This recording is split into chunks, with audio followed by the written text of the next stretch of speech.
hii mambo ya dhulma kwa wamama, dhulma kwa watoto wa kike, hii Teso Kusini lazima itakoma. Itakoma. Hata kama kuna mama upiga mwanaume, ikome. Dhulma iko jambo nimeletewa kwa ofisi yangu jana na imeniuma sana. Na nilikuwa pamoja na Deputy County Commissioner. Hata yeye alihuzunika sana, hakukuwa amepata habari, amechukua hiyo report, amesema lazima ichunguzwe. Mtoto wa miaka 16 amebakwa kwa nyumba yao. Mwanaume alikuwa ameandikisha maziwa kule Ngelechomo sehemu fulani.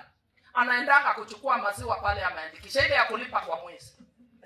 Katika hiyo harakati ameingia kwa boma ya mama mjane. Huyu mama ni mjane, alirudi kwao, baba yake akampatia mahali ya kujenga. Anaishi na watoto yake. Huyu mwanaume ameingia kwa nyumba na kubaka mtoto ya huyu mama juu ya kitanda ya huyo mama.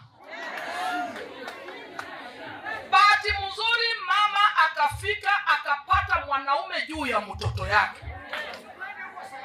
Huyo mwanamke alipiga nduru na akafunga mlango, akafungia huyu mwanaume ndani ya nyumba. Imagine huyo mama ako na akili sana. Akatoka hapo akaenda kwa chief.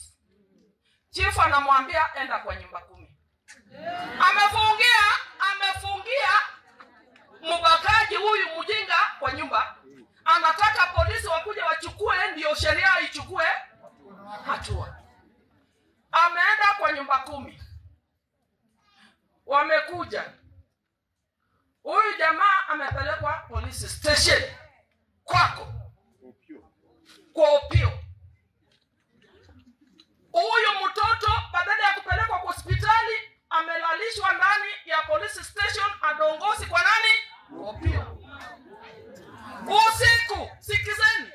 Usiku huyu mtoto amelazimishwa kuoga. Halo? Mtoto ameoga, asubuhi yake badala ya kupeleka kwa hospitali ya serikali, mtoto amepelekwa Lukolis kwa private hospital. Na nchi muniambie,